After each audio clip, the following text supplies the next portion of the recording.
Derrick, Hollie is with me, a Project 21 member, president of Reaching America, which is so important, a nonprofit group he founded that addresses issues affecting the black community, such as criminal justice reform, occupational licensing, energy poverty, which is a term, I don't know, I started using 15 or 20 years ago.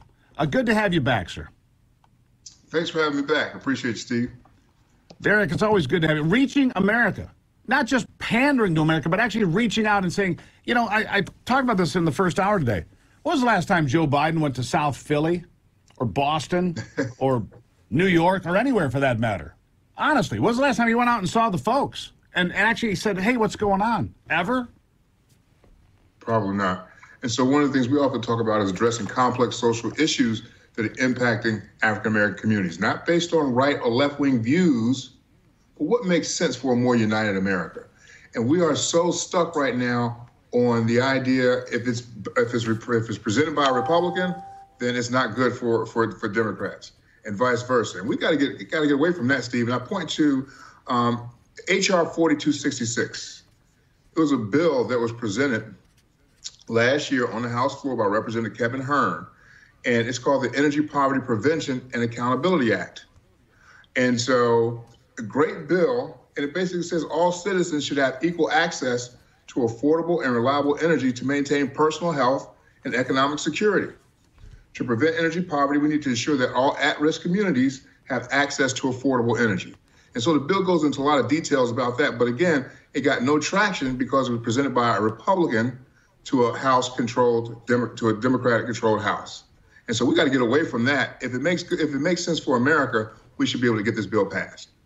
Well, doesn't it seem striking, Derrick, that the people that are being asked to foot the bill for the Green New Deal, this is all the Green New Deal. And it's sad because right now, the energy industry could turn up shale production like that. And this red herring about, well, there's 9,000 leases. That's meaningless, Derrick. 9,000 leases. If you don't have the permits to put the equipment there or they're not good producing leases, it doesn't matter. So when Jen Psaki says there's 9,000 leases, it's completely meaningless. They need to get out of the way of American energy because it's good for everybody. America runs on vast quantities of cheap energy. It always has. And if we don't have that, the people that pay the price are those at the lowest income levels, correct?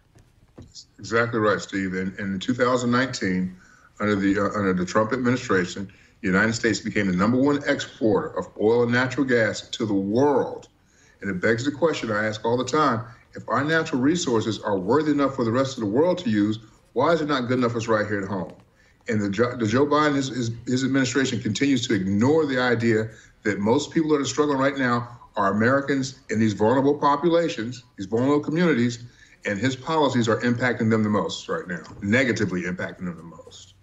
What do you think is going to happen? Let me ask you this. I mean, I'm looking at Lee Zeldin ahead in the polls to be the governor of New York. How far is this pushback going to come? Because I see one testimonial after another. I've been a lifelong Democrat. I can't do this anymore. I was with him. I'm not with Joe Biden. He's destroying us. My family, the economics of it all. How big of a pushback, of a reckoning do you think is coming in November?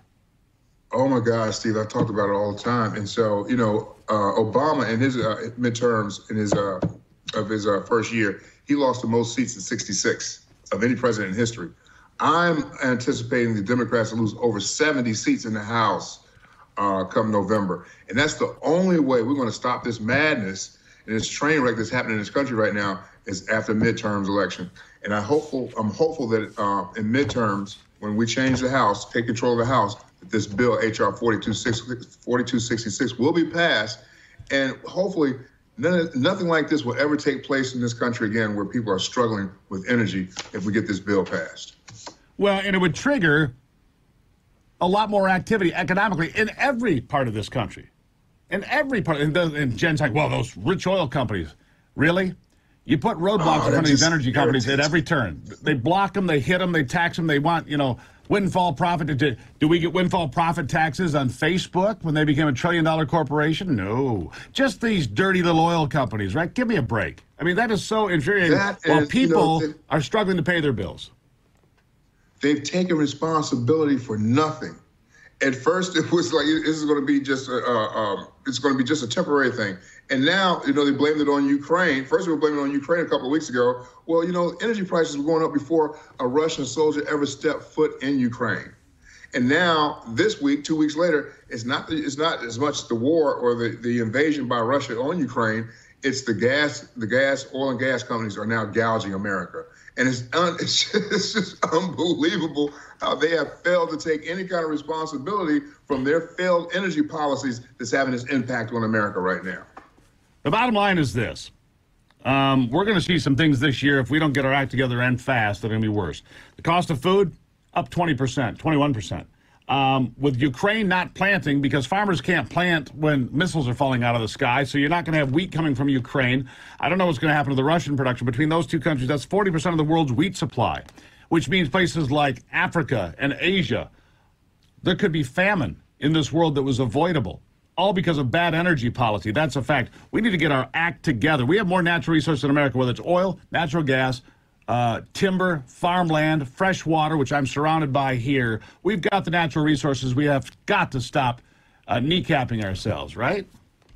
Exactly. In fact, the United States we're second in terms of natural resources to the world. I think we have 45 trillion in natural resources. As you just alluded to, Steve, is fossil fuels, petroleum, natural gas, timber, and copper here in America. Russia, unfortunately, is the number one in the world with 75 trillion because they have more precious metals than we do. But at the same time, here in America, there's no reason why we're in this situation. This energy crisis has been self-inflicted by the negative energy policies that have been put on by this Joe Biden administration. And we should not be in this situation.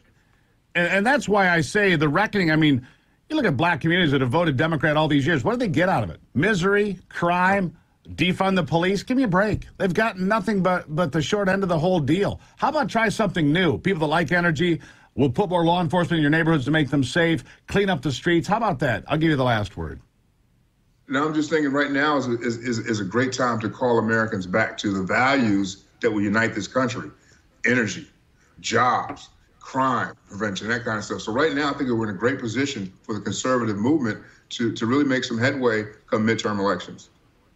I hope we do.